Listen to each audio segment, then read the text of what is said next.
Selamat datang di Kabar Pade siang ini, program berita dari Padang Express yang merangkum berbagai informasi terkini, aktual, dan terpercaya. Mulai dari peristiwa penting, kabar daerah, hingga informasi menarik lainnya. Semuanya kami hadirkan secara singkat dan jelas.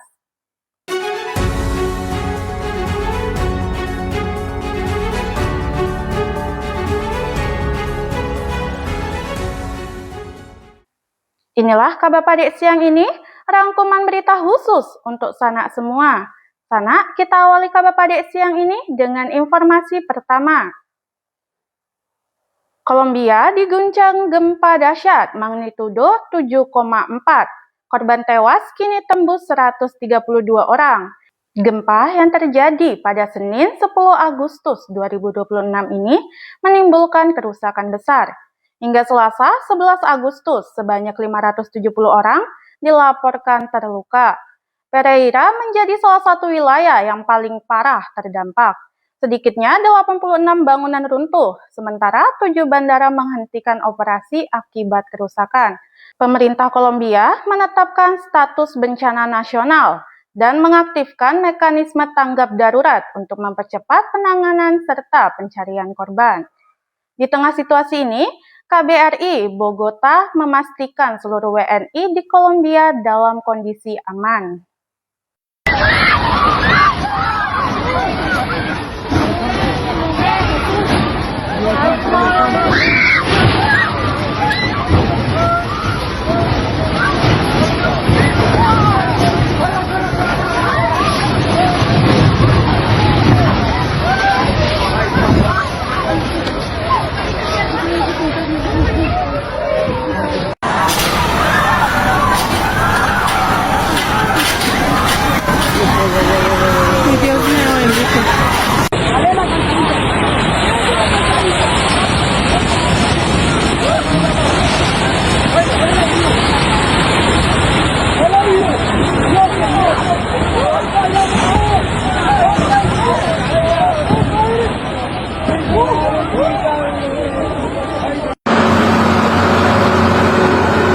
Daños completos.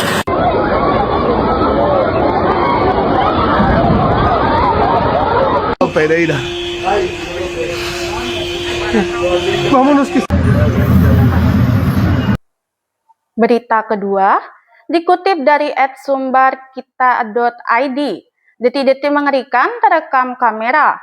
Sebuah bangunan di kota Pereira, Kolombia, tiba-tiba ambruk setelah diguncang gempa dahsyat.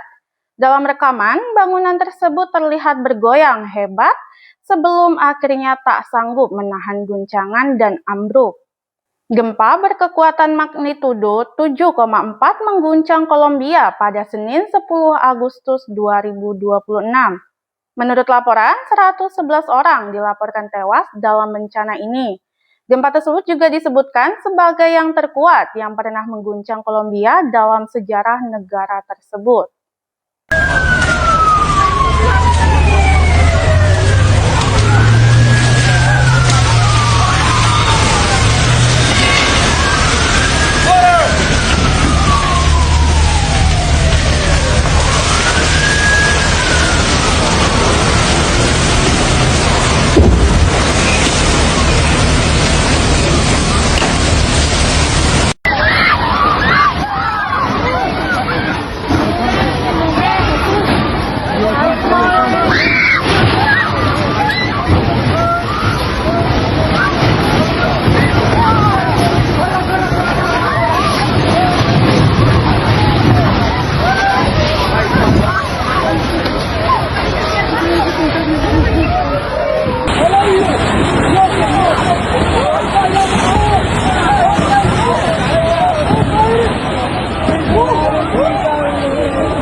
Pereira.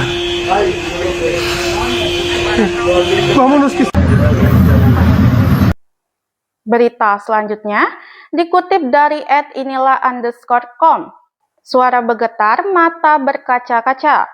Wali Kota Pereira tak kuasa menahan haru saat mengungkap kondisi warganya setelah gempa dahsyat mengguncang Kolombia. Gempa bumi berkekuatan magnitudo 7,4 mengguncang Kolombia pada Senin 10 Agustus 2026. Pereira menjadi salah satu wilayah yang terdampak. Saat menyampaikan kondisi terkini, Wali Kota Pereira terlihat menahan haru dengan mata berkaca-kaca dan suara bergetar. Gempa ini menimbulkan kerusakan serta korban jiwa dan mendorong pemerintah melakukan langkah-langkah penanganan darurat. Hasta mañana a las 5 de la mañana, carros, porque necesitamos que los organismos de socorro puedan transitar sin dificultades. Las motos sí pueden transitar.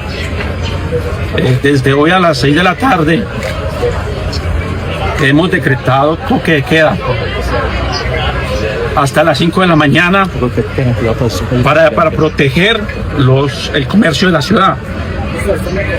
Este toque de queda será en el centro de la ciudad de Pereira, en la comuna Universidad y en el subcentro Cuba. Esto, entre otras decisiones, las clases quedan suspendidas hasta nueva orden porque tenemos muchas estructuras de instalaciones educativas comprometidas. Berita selanjutnya dikutip dari @pasco_rusaimi, jalan yang dulu rusak parah kini sudah mulus dan nyaman dilalui. Perubahan ini akhirnya bisa dirasakan langsung oleh warga. Pembangunan jalan di Sumatera Barat terus dilakukan secara bertahap. Masih banyak ruas jalan lain yang membutuhkan perbaikan dan tentu belum semuanya bisa diselesaikan sekaligus. Namun, pelan-pelan satu persatu mulai dibenahi. Harapannya apa yang sudah dikerjakan bisa benar-benar bermanfaat dan dirasakan langsung oleh masyarakat. Pemerintah juga memohon doa agar upaya membangun Sumatera Barat terus berjalan. Kondisi jalan raya Pulau Mainan sebelumnya hancur banget ya. Kita sebelumnya bau jalan belum ada. Ini kita bikin bau jalan kan. Yang penting ada bau jalan ini kan jadi lebih lebar dan lebih awet jalan jadinya. Tinggi berapa ini Pak? 15 cm ya. 2 layer. Di bawah apa dulu? Di bawah ATBC 6 cm, kemudian ATBC-nya 4 cm. Oh, itu lewat sini juga ya? Yang beban berat jalan ini mobil sawit. Jadi ini ruas apa Pak? Buat jalan provinsi, Simpang 3 Kota Baru, Tanjung Simalidu. Bu. Simpang 3 Kota Baru, Tanjung Simalidu. Iya. Targetnya sampai Pulau Mainan ya? Sampai Simalidu batas. Jadi ini yang tahun lalu dibangun pohon pisang, alhamdulillah nih udah mulai dikerjakan. Ini kan memang kita nggak bisa kejar semua jalan kita perbaiki. Diprioritaskan dulu mana beberapa titik yang krusial, itu dikerjakan duluan. Kalau untuk mengcover semua kan nggak mungkin. Tapi yang penting dengan adanya bau jalan ini kan jadi lebih awet kan. Dikontrol kerjaannya Pak ya, jangan sampai aneh-aneh ya. Biar kualitasnya juga bagus. Kalau nggak nanti bupati bawel lagi dia, minta lagi nih bupati ini. Gigih banget bupatinya. Iya. Sebelumnya kan saya dapat laporan dari Ibu Bupati kan ada video tuh. Beliau kirim jalan udah buruk banget kan, udah hancur banget.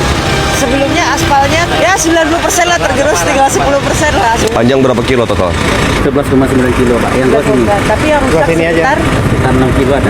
Tahun ini beres. Intinya kan Pak Kadis PU ada masalah harusnya paham lah di mana titik-titik yang lebih prioritas. Nah, koordinasikan ke objek provinsi. Memang harus kepala daerah kayak bupati wali kota tuh lebih aktif untuk bisa jemput anggaran dan program bisa turun langsung ke masyarakat. Insya Allah kalau kita dari provinsi siap support selama ada koordinasi yang jelas dan baik lah. salah satu jalan koridor utama dapat saya dampaknya sekitar ke 4 kecamatan dan sebelumnya fungsinya paling cuma 10% tinggal aspal. Alhamdulillah sekarang kita jadi jalan baru lagi. Terima kasih Pak Wagub. Biasa buruk jalan.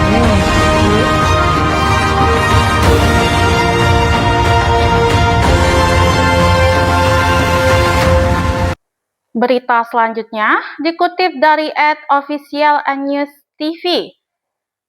Bayangkan perjalanan ke sekolah yang dulu memakan waktu hingga 3 jam, kini bisa ditempuh hanya sekitar 30 menit. Inilah yang dirasakan anak-anak di pedesaan Xuanwei, Provinsi Yunnan, Cina. Mereka kini menggunakan sepasang lift yang dijuluki bus sekolah langit. Lift bernama King Yun dan Fuyao tersebut menempel langsung di dinding terjal tegak lurus pada dinding Nizu River Grand Canyon. Sebelumnya, anak-anak harus menempuh jalur pegunungan terjal hingga 3 jam dari dasar Nizu River Grand Canyon untuk berangkat sekolah.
Berita terakhir dikutip dari @jampro08.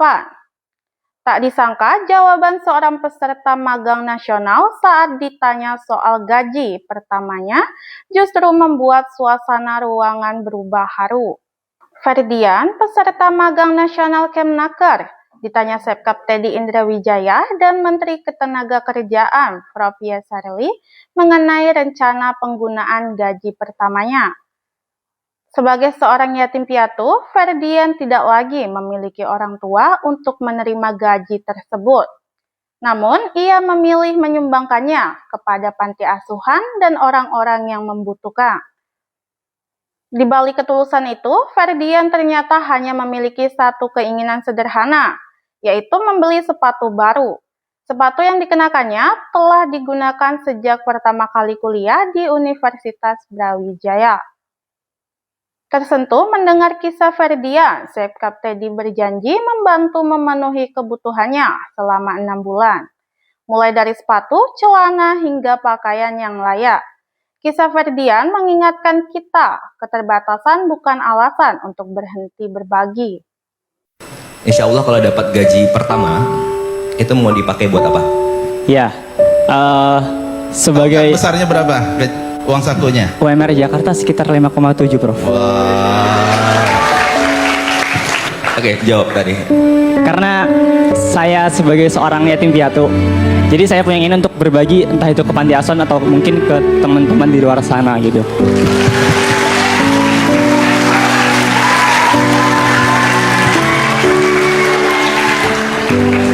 Itu pengen beli sepatu yang ini saya pakai ketika menjadi mahasiswa baru di Universitas Brawijaya, Prof. Oh ya, nanti dari atas sampai bawah saya ini siapin yang bagus, oke? Terima kasih, Seskap. Untuk 6 bulan, biar makin keren ya kan? Yaudah, terima kasih untuk Ferdian, semoga berkah, semoga lancar, selamat magang. Kemudian terima kasih niat baiknya tadi. Ferdian sudah yatim piatu, tapi pengen berbuat baik untuk teman-temannya. Tadi dia sudah bernazar bahwa gaji pertamanya akan dia pakai untuk berbagi kepada sesama, kepada teman-temannya. Oke. Insya Allah berkah, sukses untuk karirmu. Selamat Ferdian. Oke. Ya, selamat ya. Jangan lupa tinggalkan nomor HP ke Pak Seskap, karena tadi Pak Seskap udah janji menyiapkan baju, celana sama kontak. Demikian rangkuman kabar pada siang ini. Terima kasih telah menyaksikan dan tetap bersama Padang Express. Jangan lupa ikuti kami untuk mendapatkan update berita terbaru dan terpercaya. Sampai jumpa di kabar pada siang berikutnya.